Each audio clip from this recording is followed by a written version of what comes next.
I'm nervous, horribly nervous. I always was, but what did they pretend I'm crazy? Did they see how sharp my sense without destroying or diluting them? My hearing was very fine. No one equaled it. I have heard of things in heaven and on earth, and not a few things in hell. How can I be crazy? Attention! Now, you will see with what sanity and with what calm I can tell you the whole story. It is impossible to describe how that idea came to him, but once conceived, he couldn't get rid of it. Night or day, he loved the old man. He had never hurt him, much less insulted him, but there was something simply unpleasant about him. It was one of his eyes. Yes, that's it. His eyes resembled a vulture and had a pale blue color. According to him, every time she saw him, her blood froze slowly by degrees. That's how to the idea of ripping the old man out of life again. The idea of getting rid of that ache. They think he's crazy, but madmen don't reason.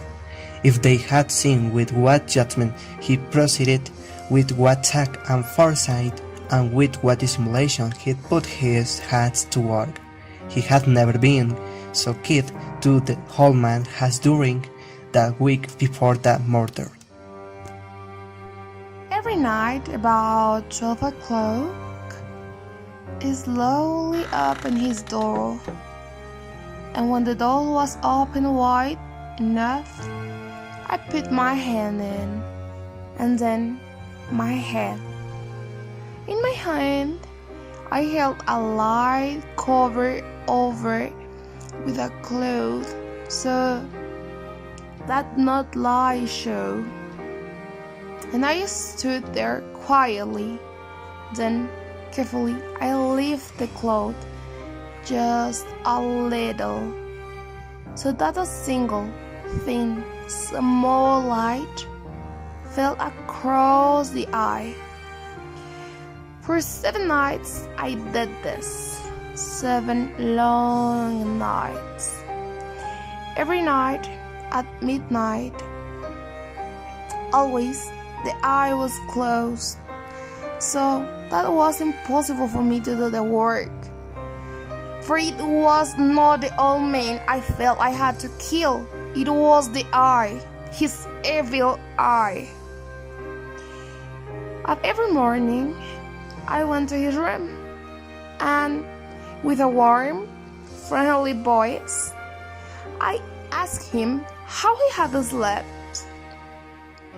He could not guess that every night, just at 12, I looking at him as he slept. By the 8th night, the young man proceeded with more caution to open the door. The needle of a watch would have moved faster than his hand.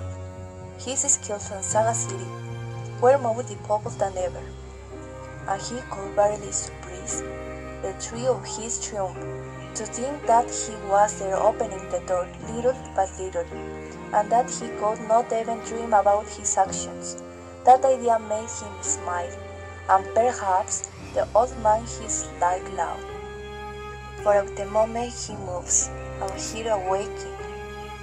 Perhaps they could believe that retired, but none of that the room was dark, because the old man has hermetically closes everything for the fear of thieves, as knowing that we could not see the open door. He kept pushing a little more. After a few minutes, maybe hours or hard work, opening the door little by little, the young man was about to turn on the flashlight, but at that moment the old man woke up. "Who's there?" I remained motionless and without answering for an hour. I was petrified, and in all this time I did not see him lie down again.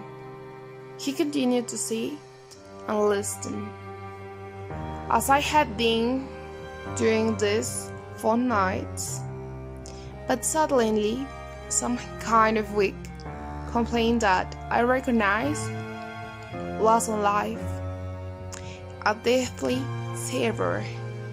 It was neither of pain or of sorrow, or not the moth death that rises from the depths of a soul possessed by fear. The young man knew this rumor very well, because some nights at 12, when everyone slept, he heard it occur in his chest, augmented with its terrible echo, the terror that seized him. That is why he understood what the old man was experiencing and felt sorry for him, although the smile persisted on his lips, for he had noticed that the old man had stayed awake from the first noise when he stirred. The old man only wanted to persuade himself that there was no cause for it. He believed that perhaps it would be nothing more than the wind from the chimney or some running mouse, even a cricket that sang. He made an effort to confirm this hypothesis, but it was all useless because that was a province. It had paced in front of him with its black shadow enveloping its victim in it, and the funeral influence of that invisible shadow was what made him feel, even though he couldn't distinguish or see nothing. He felt the presence of the young man's head in the room. After reading a long time with a lot of passions, but to go to bed again, I decided to open the flashlight a little, but so slowly that it was almost nothing. I opened it so cautiously. What else could do, until finally a single pale ray like spider's thread coming out from the opening pricked into the vulture's eye. The eye was open, wide open, which made him even more furious as soon as he looked at it. He saw it more clearly, all which its opaque blue color and covered with a kid of veil which chilled his blood to the marrow of his bones. But it was the only thing the young man saw from the old man's face, for it had instantly directed the beam of light towards the tamed eye. At that moment, a dull frequent noise, similar to that produced by the watch wrapped in cotton, it warmed my ears. I recognized it to the point of knowing that it was the heartbeat of the old man, and increased my anger. Just at the beat of the drums, our excited courage of the soldier. But I restrained myself, and it remains motionless, hardly breathing, and trying to illuminate the eye with a ray of light. At the same time, the heart beat more violently, and more hastily, and with more noise. The young man was too nervous in the middle of the silence of the night. He felt close by the strange noise. However, after a few minutes, he still held himself back, remaining calm, but the heartbeat increasable every moment. He even believed that his hair was going to explode. Suddenly, he felt a new anguish. A neighbor called there.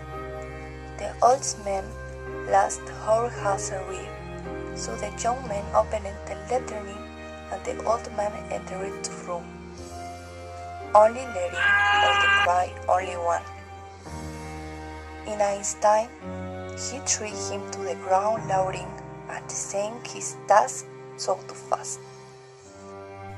At the last, the heartbeat went away, because the old man had died. I lifted the clothes and examined the corpse. It was rigid, completely rigid. I put my hand on his heart and I keep it for a few minutes. No heartbeat was heard. The man has ceased to exist, and his sight will no longer torment me for then on. If they insist to call me crazy, that belief will vanish when I tell them the precautions I take to hide the corpse. Then I progressed and I began to work a cliff, although in silence. I cut off the head, then the arms, and finally the legs.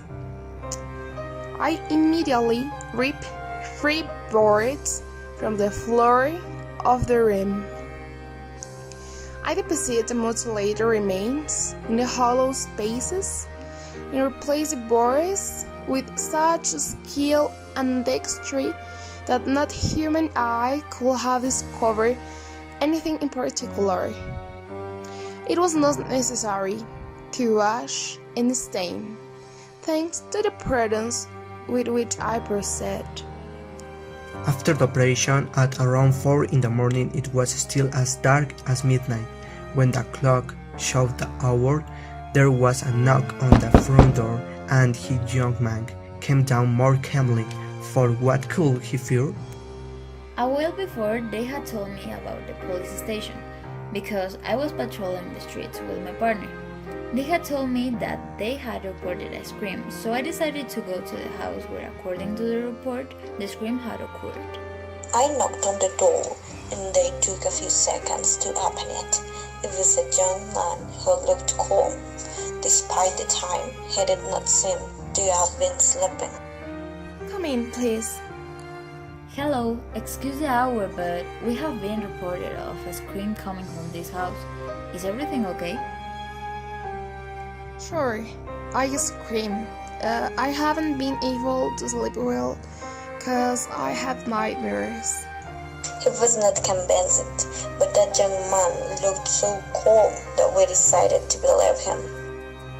While my partner was checking the upper part of the house, I began to inspect the ground floor with the young man next to me. When we entered the kitchen, he offered coffee for me and my partner, which I accepted. After a few minutes, the young man began to prepare the coffee and the officer came down, nodding. Everything is in order. The 3 of them went off table, which was in the kitchen, located under the old cement room. I was having my coffee in front of the young man who welcomed us, and I asked him if it was his house, as it was somewhat old, but had luxurious details. It was beautiful. Oh no, it's not mine. It's my boss. He's on a trip. Minutes passed, and the young man became more and more anxious. His head ached, his ears buzzed, because the sound of the old man's heart sounded louder and louder. The young man knew that the officers were also listening to him. That is why they had accepted the coffee. That's why they were still in the house. He couldn't take it anymore. They knew it, so he blew up. You waitress!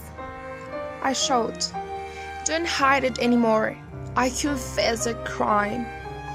Tear the tables from his room. There he is, but stop the damn sound of his heart.